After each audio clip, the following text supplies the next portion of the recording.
प्यारे बच्चों, आप सभी का हमारे चैनल पे बहुत बहुत स्वागत है। जितने भी विद्यार्थी 29 फरवरी को विज्ञान का पेपर देने वाले हैं उनके लिए 2024 बोर्ड परीक्षा के लिए विज्ञान का लेटेस्ट वायरल बोर्ड का पेपर लेकर के आ चुका हूं। और बच्चों, इस वीडियो के माध्यम से मैं आप सभी को इस पूरे वायरल पेपर का फुल सोल्यूशन प्रोवाइड करने वाला हूं। और बच्चों, एक बात मैं पूरे यकीन के साथ बोल सकता हूं कि जो भी बच्चा ईमानदारी से इस पूरे वायरल पेपर का सोल्यूशन अंत तक देख लेता है तो अब की बार 29 फरवरी के पेपर में, विज्ञान के पेपर में 70 में 70 स्कोर कर सकता है। इस बात की पूरी गारंटी है।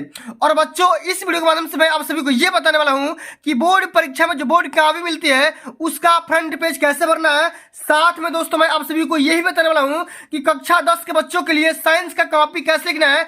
सब कुछ मैं आप सभी को डिटेल में डिस्कस करने वाला हूं। और कापियां लिखते समय किन किन बातों को ध्यान में रखना है, टॉपर कॉपी कैसे लिखते हैं, उसका भी तरीका मैं आप सभी को इस वीडियो के माध्यम से बताने वाला हूं, समझाने वाला हूं। इसलिए आप सभी हम्बल रिक्वेस्ट है, इस पूरे वीडियो को शुरू से लेकर के अंत तक जरूर देख लेना। वीडियो को लाइक कर देना, शेयर कर देना। चैनल पे पहली बार विजिट कर रहे हो तो सब्सक्राइब कर देना। आइए बच्चों, बिना टाइम को वेस्ट किए वीडियो को स्टार्ट करेंगे। और सबसे पहले बच्चों, यहाँ पे एक बात समझ लो कि अब की बार जो भी पेपर आएगा बिल्कुल इसी पैटर्न का रहने वाला है। इससे बाहर एक भी क्वेश्चन नहीं आएंगे, इस बात की भी पूरी गारंटी है। तो बच्चों, सबसे पहले जैसे आप लोग को पेपर मिलेगा, सबसे पहले क्या करना, अपने यहाँ पे अनुक्रमांक और यहाँ पे अपना नाम लिख देना। इतना करने के बाद बच्चों, इस पूरे पेपर का सोल्यूशन आपको 3 घंटा 15 मिनट में हल करना होगा। और यहाँ पे एक नोट लिखा गया है कि प्रारंभ के 15 मिनट परीक्षार्थियों को प्रश्न पत्र पढ़ने के लिए निर्धारित है। और सबसे पहला निर्देश क्या बताया जा रहा है कि प्रश्न पत्र 2 खंड में डिवाइड होगा, खंड अ और खंड ब में, ठीक ना।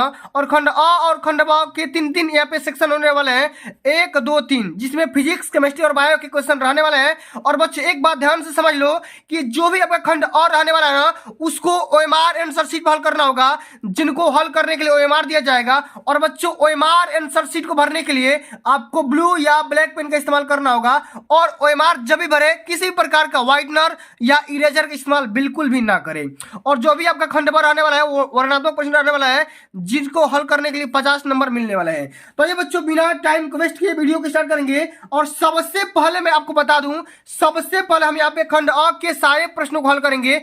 उसके बाद खंड ब के भी सारे प्रश्नों को हल करूंगा।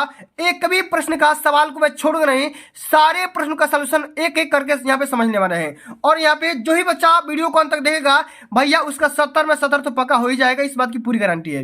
अब सबसे पहला क्वेश्चन क्या पूछा गया है कि किसी वस्तु का वास्तविक एवं बड़ा प्रतिबिंब बनाने के लिए उसे अवतल दर्पण की किस अवस्था में रखना चाहिए। तो बच्चों, हम उसको रखते हैं, यहाँ पे देखो ऑप्शन दिया गया है, वक्रता केंद्र पर, वक्रता केंद्र और फोकस के बीच पर, या दर्पण के ध्रुव पर, या दर्पण के ध्रुव और फोकस के बीच। तो बच्चों, यहाँ पे क्वेश्चन क्या पूछा गया, एक बार और ध्यान से पढ़ो कि किसी भी वस्तु का वास्तविक एवं बड़ा प्रतिबिंब बनाने के लिए उसे अवतल दर्पण के किस स्थिति में रखेंगे। क्या बनाना है, सबसे पहले तो वास्तविक बनाना है और साथ में बड़ा प्रतिबिंब बनाना है। तो हम कहाँ पे रखेंगे, पोल रखेंगे। और पोल यहाँ पे दर्पण, सॉरी यहाँ पे क्या हो जाएगा, दर्पण का ध्रुव हो जाएगा और साथ में फोकस के बीच, यानी कि ऑप्शन नंबर आपका डी बिल्कुल राइट आंसर हो जाएगा। यानी कि पी और एफ के बीच में रखेंगे तो क्या हो जाएगा, जो भी आपका इमेज बनेगा वास्तविक बनेगा, रियल बनेगा और साथ में वस्तु से बड़ा बनेगा, ठीक ना।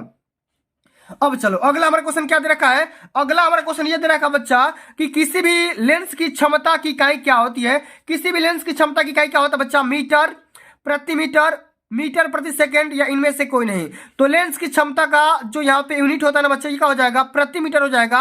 P बराबर 1/f होता है। क्या होता है, P बराबर, देखो यहाँ पे मैं बता दे रहा हूँ, P बराबर होता है 1/f। और यहाँ पे देखो P का हमेशा मात्रक होता है डायोप्टर, D से डिनोट करते हैं। और अगर डायोप्टर नहीं दिया रहेगा तो क्या मारोगे, हमेशा क्या मारोगे भैया, प्रति मीटर मार करके आओगे, प्रति मीटर मार करके आना, ठीक ना। ऑप्शन नंबर यहाँ पे दूसरा बिल्कुल राइट आंसर हो जाएगा। चलो आगे देख लेते हैं। अगला हमारा क्वेश्चन पूछा गया है कि एक श्वेत प्रकाश किरण जब किसी कांच के त्रिकोणीय प्रिज्म से गुजरती है तब उससे रंगों में अलग अलग विक्षेपण होता है। सबसे अधिक विचलन किस रंग के लिए होता है, आपको बताना है, लाल, पीला, हरा, बैंगनी। तो सबसे अधिक विचलन बच्चों किसका होगा, सबसे अधिक विचलन बैंगनी रंग का होगा। ऑप्शन नंबर यहाँ पे चौथा बिल्कुल राइट आंसर हो जाएगा। बच्चों, जितना क्वेश्चन बता रहा हूं ना, सारे के सारे क्वेश्चन आज के पेपर में छपने वाले हैं 29 फरवरी के पेपर में, ठीक ना।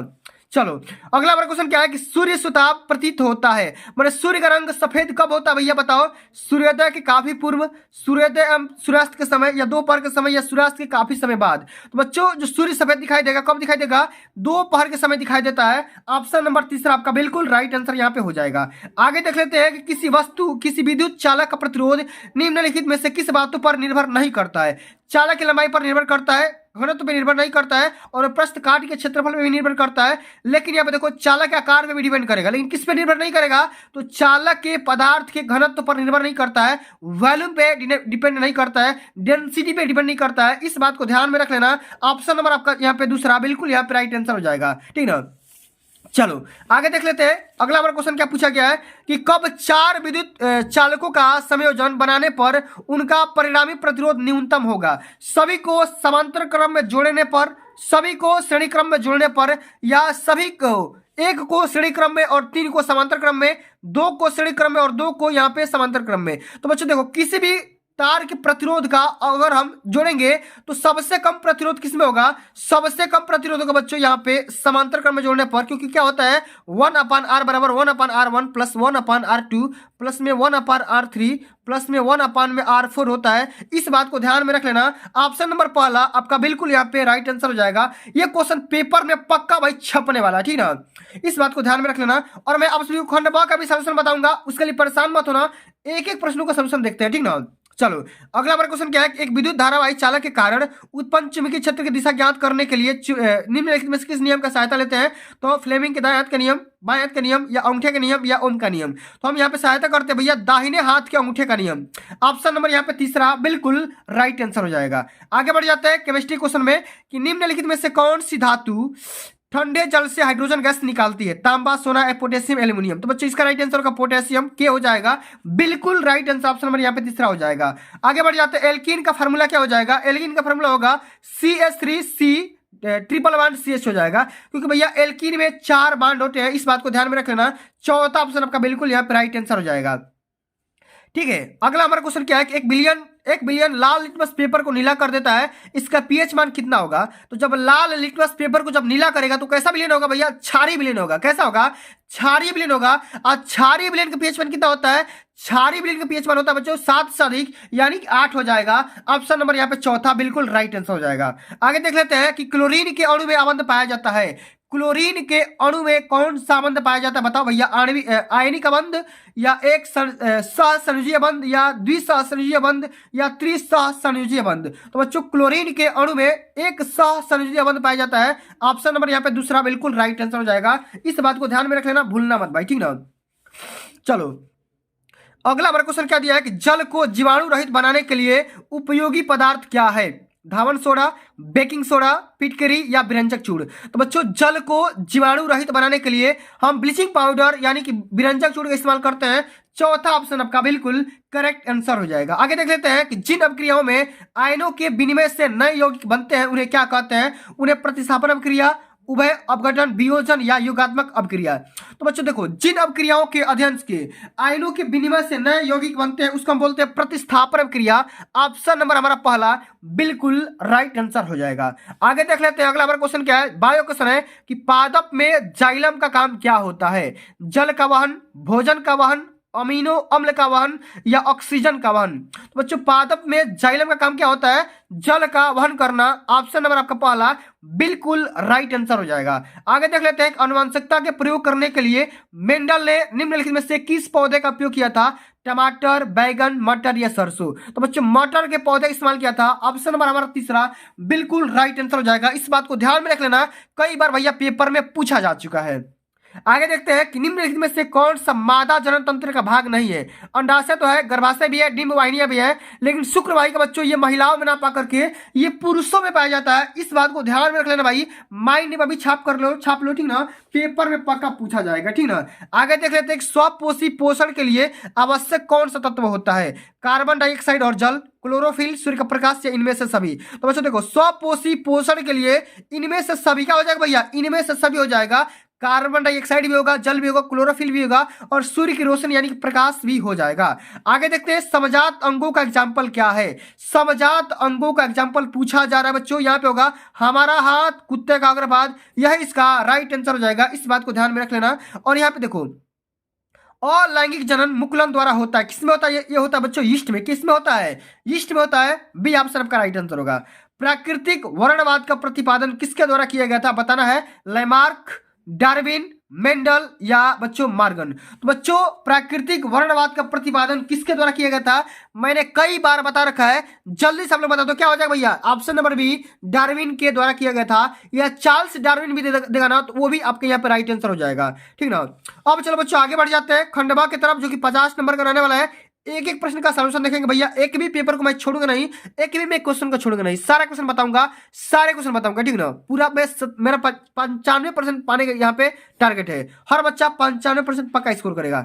आइए बच्चों, सबसे पहले यहाँ पे क्वेश्चन पूछा गया है और सबसे पहला ही क्वेश्चन बच्चों न्यूमेरिकल पूछा गया। क्या पूछा गया है? न्यूमेरिकल पूछा गया है।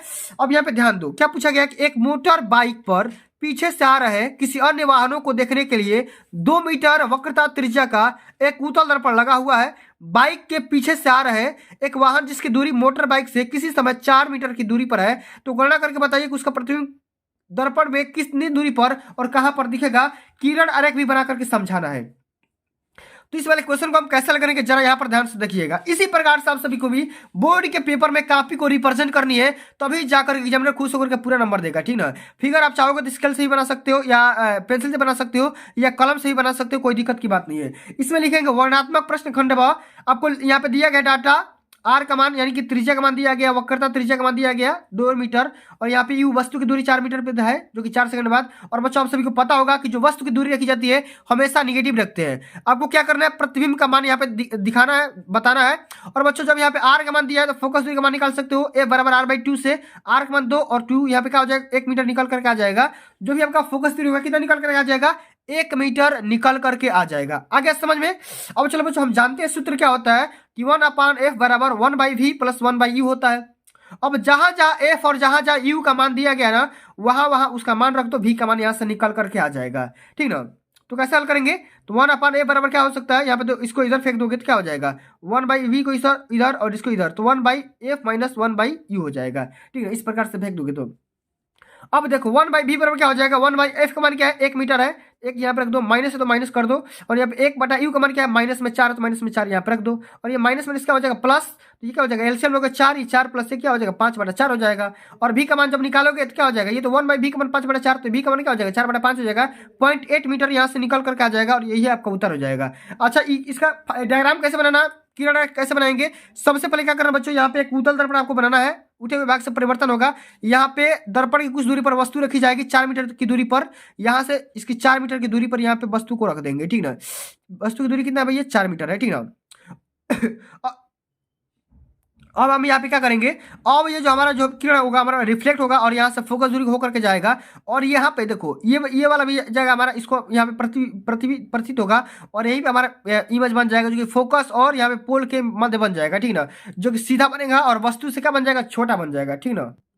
आइए बच्चों अब हम अगले क्वेश्चन समझते हैं कि निकट दृष्टि दोष से पीड़ित व्यक्ति अधिक से अधिक 100 मीटर की दूरी तक देख सकता है। गणना करके बताइए कि सही दृष्टि के लिए अर्थात अनंत दूरी तक देख सकने के लिए उसे किस प्रकृति एवं किस फोकस दूरी के लेंस का प्रयोग करना चाहिए। किरण आरेख इसका भी समझाना है, बताना है।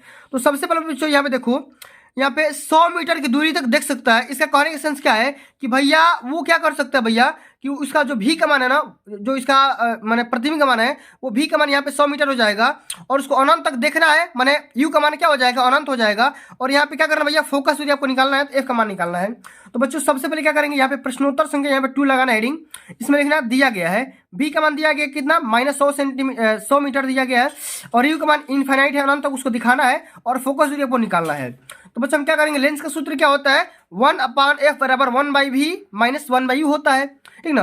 अब हमको क्या करना है भैया 1/f v का मान दिया 100, यहाँ पे 100 रख दो, u का मान दिया इन्फिनाइट तो इन्फिनाइट रख दो, और यहाँ से f का मान जब निकालोगे तो -100 निकल कर क्या जाएगा -100 मीटर, और यही आपका आंसर हो जाएगा। अब इसका हम किरण आरेख कैसे बनाएंगे, यहाँ पे देखो ये नेत्र है। ठीक ना, ये इसका गोलक है।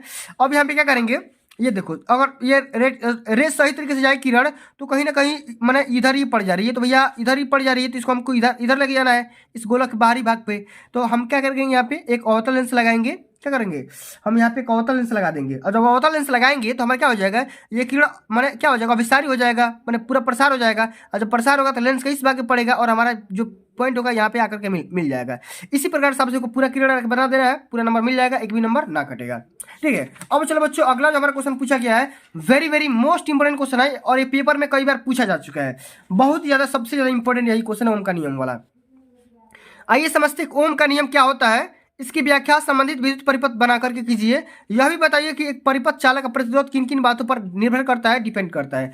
4 नंबर का क्वेश्चन है, आराम से समझना, पेपर में पक्का पूछा जाएगा। आइए बच्चों, सबसे पहले समझते भाई ओम का नियम क्या होता है। इसमें लिखेंगे कि इस नियम के अनुसार स्थिर तापमान पर दो बिंदुओं के बीच एक चालक के माध्यम से प्रवाहित होने वाली विद्युत धारा दो बिंदुओं पर वोल्टेज के समानुपाती होती है, और इसका परिपथ निम्न प्रकार हो सकता है। ठीक ना, इसका परिपथ देखो, यहाँ पे मैंने यहाँ पे कुंजी लगा दिया, कुंजी मतलब यहाँ पे बैटरी, इसी से कनेक्ट करेंगे, और यहाँ पे करंट कंट्रोल हो गया, और यहाँ पे देखो प्रतिरोध का तार हो गया, यहाँ पे वोल्ट मीटर हो गया, ये आपका एमीटर हो गया, इसको हम कुंजी बोलते हैं। यहीं से आपको स्विच को ऑन ऑफ करना है। ठीक है, इसी प्रकार से ओम का नियम काम करता है, और इसी में अब आपका ओम का नियम काम करेगा। इसमें क्या होगा बच्चों, जो ओम का नियम होता है ना, इस परिपथ में जो भी आपका वोल्टेज बहेगी, इस करंट की क्या होगी भैया, रेसिप्रोकल होगी, समानुपाती होगी।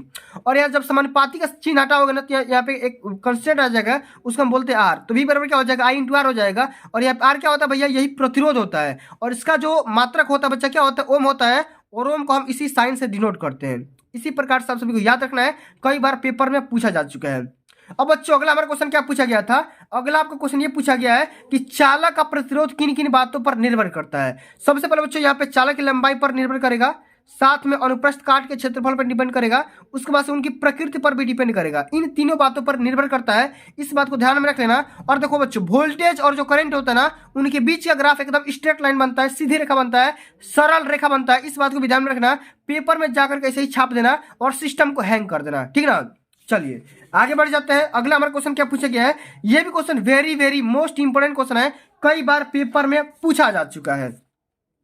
क्वेश्चन क्या पूछा गया है कि एक विद्युत धारा, एक विद्युत मोटर का कार्यकारी सिद्धांत क्या होता है, इसकी रचना एवं कार्यविधि का चित्र बना करके स्पष्ट करना है। और ये क्वेश्चन 6 नंबर का पूछा गया है। तो भैया या तो अब ये मोटर वाला करो, नहीं तो ये विद्युत जनित्र वाला करो, कि परिवर्ती विद्युत धारा जनित्र का कार्यकारी सिद्धांत क्या होता है, इसकी रचना एवं कार्यविधि का चित्र बना करके स्पष्ट करना है। ये भी क्वेश्चन 6 नंबर का पूछा गया है। तो बच्चों, इस वीडियो के माध्यम से मैं आपको बताने वाला हूँ भैया विद्युत जनित्र क्या होता है। मैंने ऑलरेडी मोटर के बारे में समझा रखा है, बता रखा है। ठीक ना, तो आइए समझते हैं बच्चों की विद्युत जनित्र क्या होता है। तो यह यांत्रिक ऊर्जा को विद्युत ऊर्जा में बदलने की एक मशीन होती है। ठीक ना, और ये क्या करता है, विद्युत जनित्र विद्युत चुंबकीय प्रेरण के सिद्धांत पर काम करता है। जो भी आपका जनरेटर होगा किस पे काम करेगा, विद्युत चुंबकीय प्रेरण के सिद्धांत पर काम करता है। ठीक ना, आज इसका सिद्धांत में क्या लिखेंगे, इसमें यह लिखना है बच्चों आपको कि जब किसी बंद कुंडली को चुंबकीय क्षेत्र में तेजी से घुमाया जाता है, तो उसमें से गुजरने वाली चुंबकीय फ्लक्स रेखाओं में निरंतर परिवर्तन होता रहता है, जिसके कारण कुंडली में एक प्रेरित विद्युत वाहक बल उत्पन्न हो जाता है, और वह परिपथ और कुंडली में प्रेरित धारा बहने लगती है। अतः कुंडली को घुमाने में वे यांत्रिक ऊर्जा विद्युत ऊर्जा में परिवर्तन हो जाती है। इसी प्रकार से आप सभी को सिद्धांत को रट जाना है, घोल करके पी जाना है, और इसी को जाकर के छाप देना है। ठीक ना, अब रचना पूछा गया है, रचना इसका कैसे करेंगे, इसमें लिखेंगे कि प्रत्यवर्ती धारा जनित्र के 4 मुख्य भाग होते हैं। सबसे पहले आर्मेचर, क्षेत्र चुंबक, सर्पी वाला और ब्रश, और आर्मेचर में बच्चों बाइंडिंग किया जाता है कॉइल की। ठीक ना, इसी प्रकार सबसे को बताना है, और इसका फिगर वगैरह बना देना है, पूरा नंबर मिल जाएगा, एक भी नंबर ना कटेगा। ठीक है, अब चलो बच्चों आगे हम बात कर लेते हैं। अगला हमारा क्वेश्चन क्या पूछा गया है, आपका यहाँ पे केमिस्ट्री क्वेश्चन आ गया। इसमें बताना कि निम्नलिखित यौगिकों की संरचना बताना है। ठीक ना, मैंने इसका फिगर बनाना है, डायग्राम बनाना है।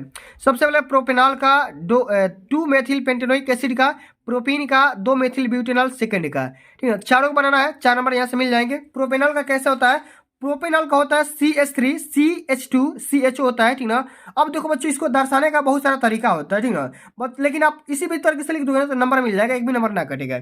इसी प्रकार से पूछा गया 2 मेथिल पेंटेनोइक अम्ल का, इसमें लिखेंगे C6H12O6। ठीक ना, इस प्रकार से लिखना है। और अगला है प्रोपीन का, प्रोपीन का क्या होता है, C3H6 हो जाएगा। और अगला हमारा है 2 मेथिल ब्यूटेनॉल सेकंड का C5H12 वो हो जाएगा। इस प्रकार से ब्यूटेनॉल सेकंड का भी यहाँ पे लिख सकते हो। ठीक है, चलो अगला हमारा क्वेश्चन क्या है कि सोडियम, मैग्नीशियम और एल्यूमिनियम वे तत्व हैं जिनमें संयोजकता इलेक्ट्रॉनों की संख्या क्रमशः 1, 2 तथा 3 है। इनमें किसकी परमाणु त्रिज्या अधिकतम है और कौन से सबसे कम अभिक्रियाशील है? प्रत्येक के लिए कारण से बताना है। 4 नंबर का क्वेश्चन है, 2 नंबर का हर एक क्वेश्चन है।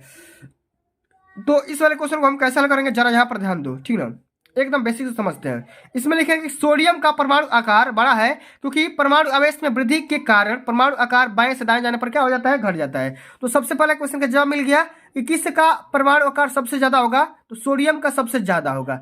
क्यों होगा, मैंने बता दिया कि परमाणु आकार जो बाएं से दाएं तक जाओगे ना, बाएं से दाएं जाओगे तो क्या होगा, घटता जाता है, ठीक ना, इस प्रकार से। अब अगला बार क्वेश्चन पूछा गया था कि सबसे कम अभिक्रियाशील तत्व कौन सा है, तो एल्यूमिनियम सबसे प्रतिक्रियाशील तत्व है क्योंकि इलेक्ट्रॉन खोने की प्रवृत्ति बाएं से दाएं जाने पर कम हो जाती है। इस प्रकार से आंसर करोगे पूरा नंबर मिलेगा, एक भी नंबर ना कटेगा। अब चलो बच्चों अगला हमारा क्वेश्चन क्या पूछा गया, ध्यान से समझिएगा, बिल्कुल बेसिक ऐसा क्वेश्चन है। इसमें रिएक्शन को कंप्लीट करना है, या तो ये करो और नहीं तो टिप्पणी लिखो। तो मैंने इसके पहले वाला जो भी वीडियो बनाया था ना, उसमें मैंने टिप्पणी करवा रखा है। इस वाले वीडियो के माध्यम से मैं आप सभी को पूरा रिएक्शन कंप्लीट करना सिखाऊंगा, ठीक ना। बोर्ड के पेपर में 6 नंबर का क्वेश्चन ये पूछा जाता है। और सबसे पहला क्वेश्चन क्या है कि प्लास्टर ऑफ पेरिस को बनाना है जिप्सम। मैंने प्लास्टर ऑफ पेरिस किसके साथ रिएक्शन करके जिप्सम बनाएगा, तो सबसे पहले बच्चों को क्या पता होना चाहिए, सबसे पहले प्लास्टर ऑफ पेरिस का केमिकल फार्मूला पता होना चाहिए, तभी जाकर के जिप्सम का फार्मूला बना पाओगे, ठीक ना। ये देखो प्लास्टर ऑफ पेरिस का केमिकल फार्मूला क्या होता है, ये होता है CaSO4.12H2 होता है। और ये जब ये जल से क्रिया कराएगा, ठीक ना, जल से जब रिएक्शन करेगा तो यहाँ पे जिप्सम बना लेगा और जिप्सम का फार्मूला होता है CaSO4.2H2 हो जाएगा। इस प्रकार से हो गया।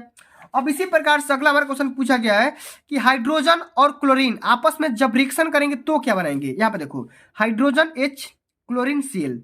अब जब ये हाइड्रोजन और क्लोरीन जब आपस में रिएक्शन करेंगे तो हाइड्रोक्लोरिक एसिड बनाएंगे। क्या बनाएंगे, हाइड्रोक्लोरिक एसिड बना लेंगे, यानी कि HCl बना लेंगे, ठीक है। इसी प्रकार से लिखना होगा, नंबर मिल जाएगा। अगला हमारा क्वेश्चन क्या है कि जिंक कार्बोनेट को जब हम रिएक्शन कराएंगे तो जिंक ऑक्साइड बनेगा और क्या बनेगा, तो देखो जिंक, यहाँ पे देखो जिंक कार्बोनेट है ZnCO3, ठीक ना, ZnCO3 होता है जिंक कार्बोनेट। अब जब ये रिएक्शन करेगा, ठीक है, तो क्या बन जाएगा, जिंक ऑक्साइड तो दिया ही गया है, साथ में ऑक्सीजन गैस बन जाएगा, O2 गैस रिलीज हो जाएगी, हवा में उड़ जाएगी।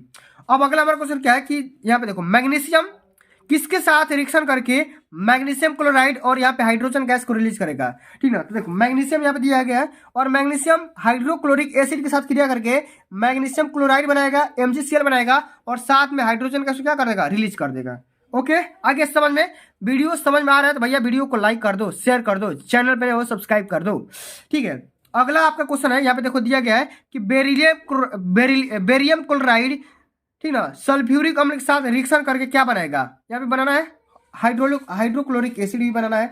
तो देखो बेरियम क्लोराइड BaCl2 और साथ में सल्फ्यूरिक अम्ल का क्या होता है भैया, ये होता है H2SO4 होता है। और जब ये रिएक्शन करेगा तो क्या बन जाएगा, बेरियम सल्फेट बन जाएगा और क्या बनेगा भैया, ये बन जाएगा हाइड्रोक्लोरिक एसिड भी बन जाएगा। और रिएक्शन कंप्लीट भी करना है भैया, ठीक ना, इस बात को ध्यान में रख लेना। अब देखो अगला हमारा क्वेश्चन है, यहाँ पे देखो सिल्वर नाइट्रेट सोडियम आयोडाइड के साथ रिएक्शन करके क्या बनाएगा, तो देखो सिल्वर नाइट्रेट सोडियम आयोडाइड के साथ रिएक्शन करके सिल्वर आयोडाइड बनेगा, साथ में सोडियम नाइट्रेट बना लेगा, सोडियम, ठीक ना, क्या बना लेगा, सोडियम नाइट्रेट, ठीक ना। इस प्रकार से आपको याद रखना है, तैयार करना है, पेपर में 6 नंबर यहाँ से पक्का हो जाएगा, ठीक है। अब चलो अगला हमारा क्वेश्चन क्या है, अगला हमारा क्वेश्चन यहाँ पे देखो अथवा करके ये क्वेश्चन पूछा गया है कि भैया ये इस पे आप टिप्पणी करना है, टिप्पणी आप आसानी से कर सकते हो, कोई दिक्कत नहीं, मैंने ऑलरेडी बता रखा है। आगे बढ़ जाते हैं बॉक्स 3 पे, इसमें बायो क्वेश्चन पूछा गया है। सबसे पहला क्वेश्चन क्या बच्चा, सबसे पहला क्वेश्चन आपसे पूछा गया है कि मेंडल के नियम क्या है भाई, और उसको उचित चित्रों के द्वारा समझाना भी है। मेंडल ने कौन सा नियम दिए थे उसके बारे में हमको बताना है, बढ़िया समझाना है और उसको फिगर के माध्यम से बताना है। आइए बच्चों समझते हैं भाई कि मेंडल ने क्या नियम दिए थे, ठीक ना।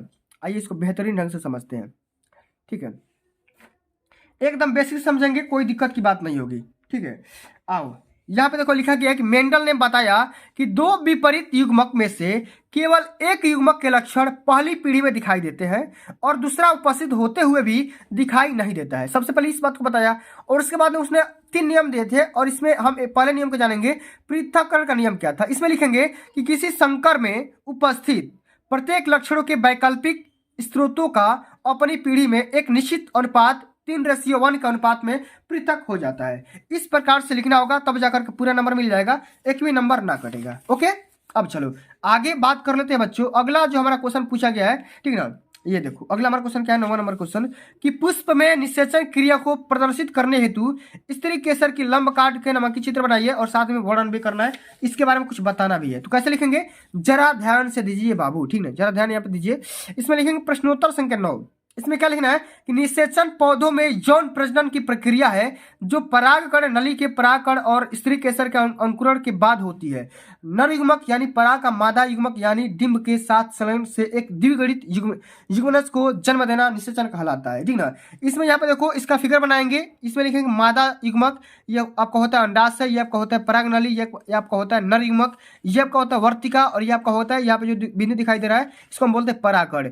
और यहाँ से लेकर के यहाँ तक ये होता है बच्चों स्त्री केसर। क्या होता है, स्त्री केसर होता है। इसी प्रकार से आप सभी को यहाँ पे ध्यान दे देना है, इसी प्रकार से आप सभी को बनाना है, ठीक ना। चलिए अब आगे देख लेते हैं अगला हमारा क्वेश्चन क्या पूछा गया है। अगला आपका क्वेश्चन यही पूछा गया है कि भैया वन संरक्षण क्यों आवश्यक है, ठीक ना, और इसका वर्णन करना है, ठीक ना, इसका वर्णन भी करना है। तो कैसे हल करेंगे, कितना नंबर का क्वेश्चन है, 4 नंबर का क्वेश्चन है। आइए बच्चों समझते हैं भाई कि वन संरक्षण क्या होता है, इसके बारे में समझते हैं पूरा डिटेल में। इसमें बच्चों आपको ये लिखना है कि वन विभिन्न पशु प्रजातियों को आवास प्रदान करता है। यह दुनिया की 80% स्थलीय जैव विविधता का घर है और कई अलग अलग मानव बस्तियों के लिए आजीविका भी प्रदान करता है। हालांकि जंगलों के खत्म का मतलब पेड़ों का खत्म नहीं है, साथ ही संपूर्ण परिस्थितियों को भयानक परिणामों के साथ विघटित होने लगता है। इस प्रकार से लिख देना, पूरा नंबर यहाँ से मिल जाएगा। अब चलो बच्चों आगे बात कर लेते हैं। अंतिम नंबर आपका क्वेश्चन पूछा गया, बच्चा ध्यान से समझिएगा, बिल्कुल आसान सा क्वेश्चन है कि वृकाणु अथवा नेफ्रॉन की रचना एवं उसकी कार्यविधि के बारे में वर्णन करना है। 6 नंबर क्वेश्चन है। इसमें देखो यहाँ पे ये वृकाणु या नेफ्रॉन का यहाँ पे फिगर बनाया गया है, यहाँ पे ये मूत्र वाहिनी है, ठीक ना। इस प्रकार से आपको फिगर बना देना है, पूरा नंबर मिल जाएगा। इसमें आपको लिखना भी है वृकाणु की रचना। इसमें क्या लिखेंगे कि प्रत्येक वृक्क में लगभग 1 लाख, सॉरी यहाँ पे 10 लाख इकाई, दहाई, सैकड़ा, हजार, 10,000, लाख, 10 लाख, प्रत्येक वृक्क में लगभग 10 लाख वृक्क नलिकाएं या नेफ्रॉन होते हैं। प्रत्येक वृक्क नलिका का आरंभ प्याले जैसी रचना में होता है जिसे वोमन संपुट कहते हैं। यह कोशिका गुच्छ नामक रक्त कोशिकाओं के एक जाल को घेरता है। और इसी प्रकार से बच्चों आप सभी को पूरा सोल्यूशन देना है। तो बच्चों आज के लिए बस इतना ही। अगर ये वीडियो आप सभी को अच्छी लगी होगी, हेल्पफुल लगी होगी, तो वीडियो को लाइक कर देना, शेयर कर देना, चैनल पे नए होंगे तो सब्सक्राइब कर देना। और बच्चों इसी प्रकार से आप सभी को 29 फरवरी को विज्ञान की कॉपी लिखना है। इसी प्रकार से सारे न्यूमेरिकल को भी हल करना है, तभी जाकर के पूरे नंबर मिलेंगे और एक भी नंबर ना कटेगा, ठीक है। और बच्चों यहाँ पे कॉपी भरने का जो तरीका होगा ना, इसी प्रकार से भरना है। सबसे पहले यहाँ पे अपना अनुक्रमांक अंकों में, फिर शब्दों में, फिर यहाँ पे विषय, फिर प्रश्न पत्र, फिर यहाँ पे कोड, फिर यहाँ पे परीक्षा का दिन, परीक्षा का तिथि, और यहाँ पे पाली, और यहाँ पे सेंटर का नाम। बहुत इतना समझाने के बाद बहुत सारे बच्चे हिंदी में गलती कर दिए थे, तो भैया आपको गलती नहीं करना है। OMR आंसर से मिला करके बढ़िया से भरना है और अपने एडमिट कार्ड से मैच कर करके ही सारा डिटेल भरना है, वरना रोल नंबर गलती पूरा कॉपी रद्द, एक भी नंबर ना मिलेगा, फेल हो जाओगे, रोगे, पछताओगे, फिर आकर के मुंह बनाओगे। ऐसा कुछ भी मत करना है। तो प्यारे बच्चों आज के लिए बस इतना ही।